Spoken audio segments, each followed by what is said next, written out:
Bonsoir à tous, bienvenue dans le Journal de l'Afrique. Voici les titres. Alors que Boko Haram a encore frappé au Cameroun, faisant au moins 28 morts dans un nouvel attentat, un procès emblématique lié à la lutte contre le groupe islamiste s'est ouvert au Nigeria. Olisa Metu, porte-parole du principal parti d'opposition, est devant la justice. Il serait au cœur d'un scandale, le détournement de plus de 4 milliards de dollars destinés au combat contre Boko Haram. Et puis cet hommage solennel aux victimes au Burkina Faso, le président appelle ses concitoyens à l'unité et à ne pas céder à la pression. 10 jours après les attentats de Ouagadougou, à des attaques qui ont des répercussions dans les pays de la région. Au Sénégal, 900 personnes ont été interpellées dans des opérations de sécurisation liées justement à cette menace terroriste. Vous avez aimé la version américaine, vous adorez la version ghanéenne. Sex and the City à Accra, ce sont 5 femmes célibataires qui parlent en toute liberté de leurs problèmes sexuels ou sentimentaux. Nos correspondantes assistaient au lancement de la saison 2. Le Cameroun a donc à nouveau été frappé ce lundi. C'est l'un des attentats les plus meurtriers qu'ait jamais connu ce pays. Un quadruple attentat suicide qui a fait au moins 28 morts et 65 blessés à Bodo, dans l'extrême nord du pays. 2 kamikazes se sont fait exploser dans un marché, un à la sortie du village et un autre kamikaze à l'entrée de la ville. Une attaque attribuée donc à Boko Haram. Au Nigeria, un procès emblématique s'est ouvert aujourd'hui puisqu'il concerne à la fois la lutte contre Boko Haram mais aussi le combat contre la corruption engagé par le président Buhari. Il s'agit du procès d'Olisa Metu, porte-parole du principal parti d'opposition, le PDP, de l'ex-président Goodluck Jonathan. On parle de 4 milliards d'euros détournés de la lutte contre Boko Haram. Un reportage signé Moïse Gomis. Escorté par des militaires, Olisa Metu arrive au tribunal menotté. Une image plutôt rare au Nigeria pour un délit présumé de corruption. La Haute Cour fédérale veut savoir 2 choses. Comment près de 2 millions d'euros destinés à l'armée ont atterri sur le compte personnel d'Olisa Metu? Cet argent a-t-il servi au financement du Parti démocrate populaire? Le PDP soutient toujours son porte-parole et considère qu'Olisa Metu est maltraité depuis plusieurs semaines par la justice nigériane. Aujourd'hui, il n'y a aucune base constitutionnelle pour justifier son maintien en détention avant son inculpation officielle. Cela fait partie des inquiétudes que nous avons au sujet du climat politique. Si cela a pu arriver au porte-parole du Parti démocrate populaire, alors imaginez ce que risquent les Nigérians lambda. Le président Muhammadu Buhari a fait de la lutte contre la corruption sa priorité numéro 1. Selon la justice nigériane, Sambo Dazuki, l'ex-conseiller à la sécurité nationale, serait au cœur de ce scandale. Il aurait détourné plusieurs milliards d'euros.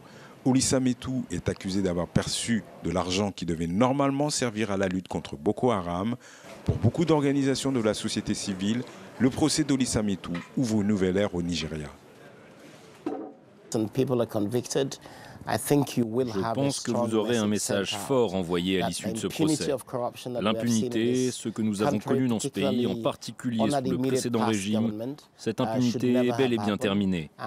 Et ceux qui gouvernent aujourd'hui devront confirmer et être en accord avec la fin des niveaux de corruption que des membres de l'État fédéral ont pu perpétrer par le passé contre les fonds publics au Nigeria. Olisa Metu comparé pour corruption et blanchiment d'argent. Il encourt une peine de 7 ans de prison. Au Nigeria, les procédures sont souvent longues et Olisa Metu a un souhait, que son procès se prolonge après le mandat du président Muhammadu Buhari. Un hommage national a été rendu ce lundi aux victimes des attentats de Ouagadougou qui ont fait 30 morts et 71 blessés. Plusieurs milliers de personnes étaient présents lors de cette cérémonie solennelle, place de la Révolution, sous haute sécurité. Le président burkinabé a lancé un appel à l'unité de la nation. Écoutez. En dépit de la grandeur de la douleur, nous ne devons céder à aucune pression. La vie humaine est sacrée pour être ôtée aussi sauvagement par des individus aux valeurs amorales et d'une époque damnée. À Ouagadougou, le couvre-feu mis en place juste après les attentats a été levé sur l'ensemble des territoires. C'est ce qu'indique le compte Twitter du porte-parole du gouvernement. Et cette menace terroriste est prise très au sérieux au Sénégal après la multiplication des attaques en Afrique de l'Ouest. Les autorités annoncent avoir procédé à plus de 900 interpellations ce week-end à Dakar et à Thiès, dans un contexte spécial de prévention et de riposte à la menace terroriste, explique la police dans un communiqué. Des opérations qui ont permis de saisir des véhicules véhicules, des motos et de la drogue, toujours selon la police. Le premier tour des élections législatives annulé en Centrafrique en raison de nombreuses irrégularités. En revanche, la Cour constitutionnelle a validé les résultats de la présidentielle. Ce sont 2 anciens premiers ministres de François Bozizé qui sont qualifiés pour le second tour. Faustin Archange Touadéra et Anissé Georges Dologuélé. Écoutez ce candidat joint par Bangali Touré. J'avais le sentiment, moi aussi, qu'il serait compliqué de gérer ces élections législatives. Pendant les élections, c'était très compliqué. Il y avait beaucoup trop de circonscriptions pour lesquelles il fallait faire des partiels. Et avec tout ce qui a été annulé, je pense qu'il faut prendre le temps de mieux former les présidents de bureaux de vote, de mieux former tout le monde et de faire en sorte qu'il y ait des bonnes élections législatives le plus vite possible, parce que le nouveau pouvoir élu ne pourra pas fonctionner longtemps sans Assemblée nationale. L'actualité en bref dans le reste du continent. À 2 mois de la présidentielle fixée au 20 mars au Congo-Brazzaville, ce n'est pas une surprise, le parti au pouvoir a désigné Denis Sassou Nguesso comme candidat, le président sortant qui peut briguer un 3e mandat grâce à une modification de la Constitution votée à la fin de l'année dernière. La Libye, qui n'est pas sortie du chaos militaire ni politique, le Parlement a rejeté le gouvernement d'union nationale, péniblement formé il y a une semaine, sous pression de la communauté internationale. Un rejet en raison du nombre des ministres, 32, jugés trop élevé. Les députés ont accordé 10 jours pour que soit formé un nouveau gouvernement avec moins de ministres. Et puis 17 jeunes Angolais à nouveau devant la justice ce lundi. Parmi eux, le célèbre rappeur Luati Beirao. Ils sont accusés de rébellion et de tentative de coup d'État. Ces jeunes, qui sont devenus un symbole de lutte pour la liberté, ont été arrêtés en juin 2015 alors qu'ils participaient à une réunion sur l'alternance démocratique. En Côte d'Ivoire, le procès des assassins présumés de Robert Gueye aura bien lieu. Il n'y a pas prescription, ainsi en a décidé le tribunal militaire d'Abidjan. L'ex-chef d'État a été tué il y a plus de 13 ans, le 19 septembre 2002, alors qu'une rébellion tentait de renverser Laurent Gbagbo. Une vingtaine de militaires sont dans le box des accusés, dont Bruno Dogboblé et Anselme Sekayapo, 2 des principaux responsables du système sécuritaire de Laurent Gbagbo. Les précisions à Abidjan d'Anna Sylvestrener avec Arnaud Froger. Pour la première fois, un témoin capital a été entendu aujourd'hui pendant plus de 2 heures devant une salle d'audience bondée. Ce soldat, qui au moment des faits était membre du groupement de sécurité présidentielle, a raconté comment il avait été chargé par ses supérieurs, je cite, de trouver le général Robert Gueye. Nous étions alors le 19 septembre 2002, quelques heures après une tentative de coup d'État contre le régime de Laurent Gbagbo. Ce témoignage a été accablant pour certains des dignitaires de cet ancien régime, pour certains responsables de la sécurité de cet ancien régime. Mais selon leurs avocats, rien n'est encore joué. Ce témoignage pourrait ne pas être si décisif que cela. Il n'y a aucun procès aujourd'hui qui me rassure en ce qui concerne les prisonniers pro-Gbagbo. C'est tous des procès politiques. Voilà.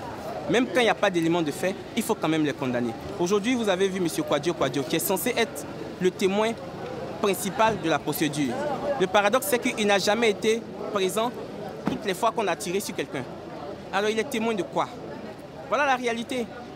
Cet adjudant, témoin clé de ce procès, sera à nouveau entendu dans les heures qui viennent. La partie civile, et notamment les enfants de Robert Gueye, espèrent que la vérité émergera de ces audiences et que 13 ans après ces assassinats, toute la lumière sera faite sur ces heures sombres de l'histoire ivoirienne. Anna Sylvestre-Trainer à Abidjan. Un programme télévisé qui ne laisse personne indifférent au Ghana, c'est le Sex and the City version ghanéenne. On n'est pas à New York mais à Accra. Et dans African City, on retrouve 5 jeunes femmes entre conquête et rupture amoureuse. Les créateurs veulent mettre en avant la classe moyenne africaine qui aspire à la modernité, celle qui n'apparaît pas souvent à la télévision. À Accra, un reportage signé Katharina Vitozzi avec Arnaud Froger. This is a story of an African city. La ville, Accra, au Ghana. L'histoire, la vie amoureuse de 5 jeunes africaines.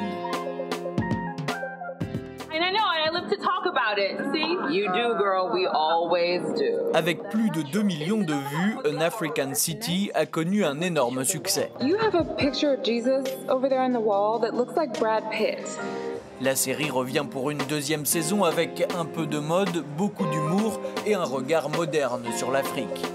Au Ghana, il y a désormais certaines femmes qui se retrouvent à la télé, jeunes, modernes, actives. Avant, les histoires en Afrique ne tournaient qu'autour de la pauvreté. Voir des jeunes femmes dynamiques à l'écran, c'est le vrai plus de cette série.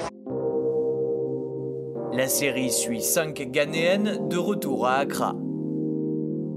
And I remember sitting there, 8'6", in the States, knowing so clearly that miles and miles away, that there was this home that I truly belonged to. Pour la créatrice Nicole Amatafio, ce sentiment est largement partagé. Mon commentaire préféré sur YouTube, c'est celui de cette femme qui a écrit « Je suis portoricaine, née à New York et installée en Italie. Que puis-je avoir en commun avec toutes ces femmes? Absolument tout. » Mais le programme a aussi son lot de critiques. Les scènes érotiques de femmes célibataires ont choqué certains dans les milieux conservateurs et chrétiens du Ghana, mais pour les scénaristes, il faut provoquer le débat. C'est très important pour nous de susciter des conversations sérieuses sur la place du sexe dans une société comme le Ghana, où les femmes sont jugées et stigmatisées pour le fait même d'avoir une sexualité. Cette deuxième saison promet plus de glamour, de sexe et de réflexion, toujours en talons hauts. Et c'est la fin de ce journal de l'Afrique. Restez avec nous, l'info continue tout de suite sur France 24.